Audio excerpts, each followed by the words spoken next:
All right, well, good afternoon. I'm leaving my first shift job. It's about 3:30 in the afternoon, and I'm excited. It's Friday. Time to go home and enjoy, lay back, do some more research, and see what kind of fun things I can get in for the weekend. But I just wanted to do a quick video as I'm on my way home.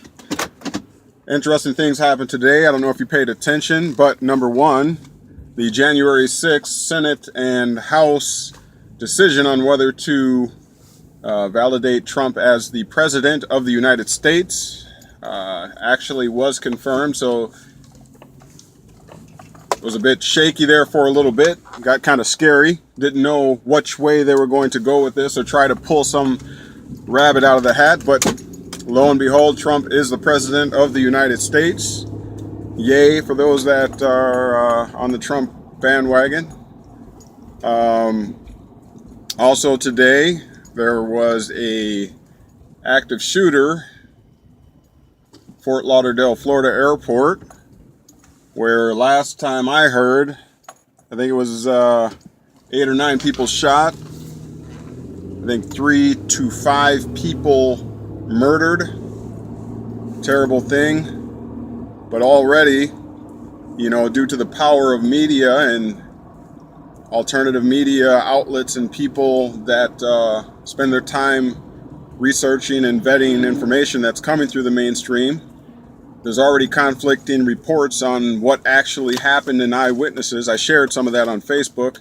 So if you're a friend on my Facebook page, you can see I shared some of the eyewitnesses there that are conflicting with the stories that were given by the mainstream media as to what actually happened in Fort Lauderdale Airport.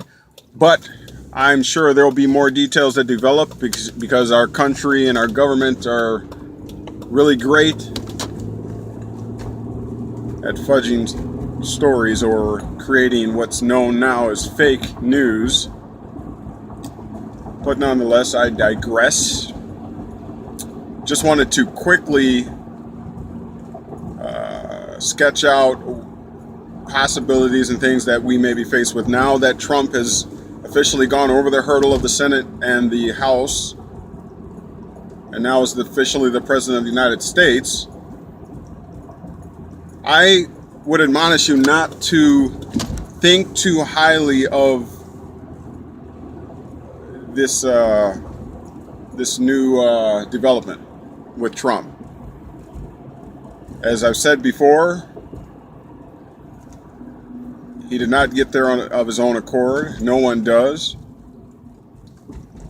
I don't know if you're following the other videos I've posted, but I'm reading a couple of articles from a couple different articles, but the one in particular from the source Ken that I refer to, I think, and I just feel that his connection with the things that he reports are most accurate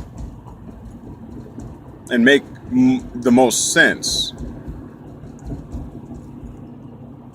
from the standpoint of allegiance and alliances. We know that inevitably, if you follow scripture, that there will be a one world government, and you know that this has been in development and different regimes have been trying to enact and trying to push these agendas and bring this to pass. And as I said many times, most Americans are now puzzling over whether or not the Republicans are any different than the Democrat establishment. And I think the answer to that is becoming more and more evident. That's why Trump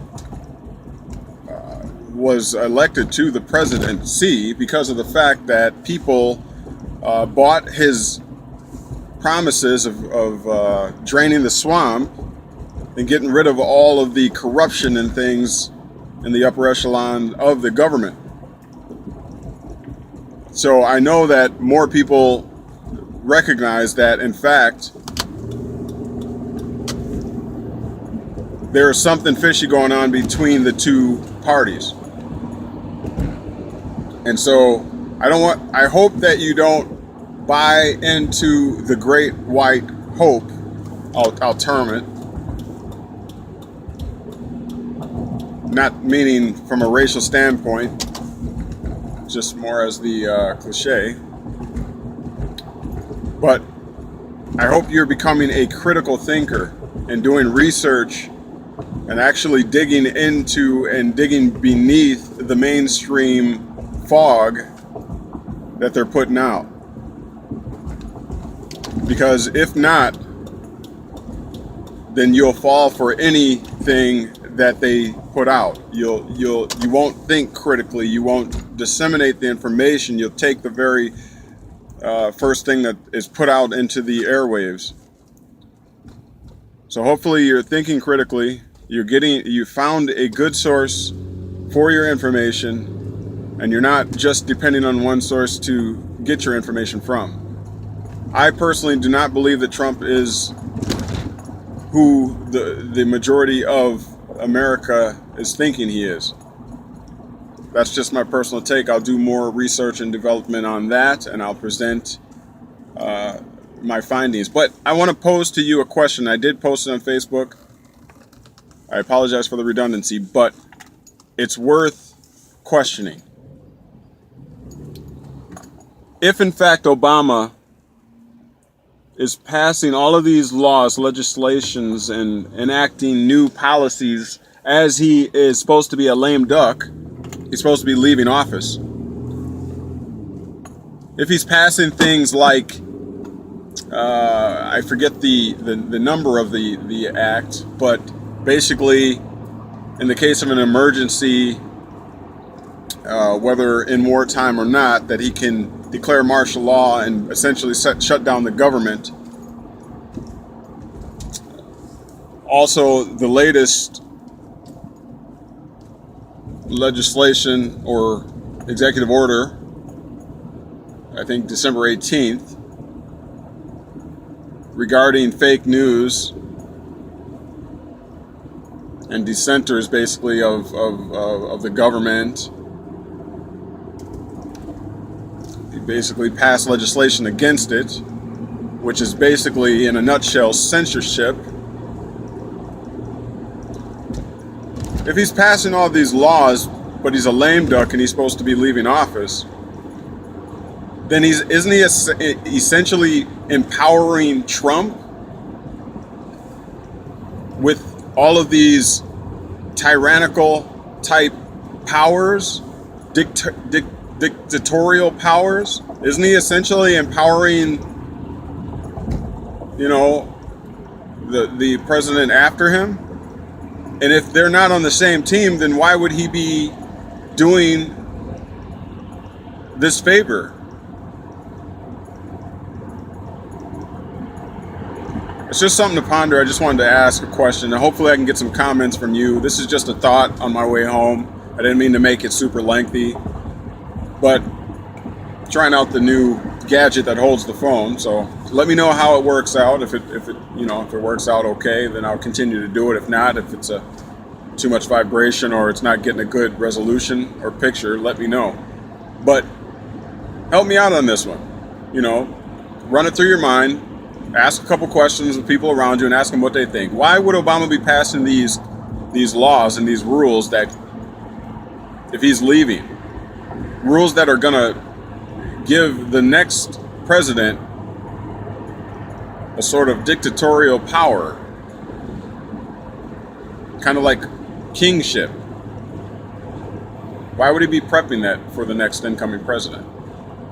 Especially being that not Obama, but Trump is supposed to be a conservative Republican. So I'm posing that question to you. Hopefully you'll post some things down below. And I want to thank you for tuning in. As usual, look for more videos, and make sure you share, like, comment, whether it's a thumb up or thumb down. Just give some type of response. Let's get some dialogue going. Thank you for tuning in. This is Courtney Scott on my way home. Be blessed. Thank you. Bye-bye.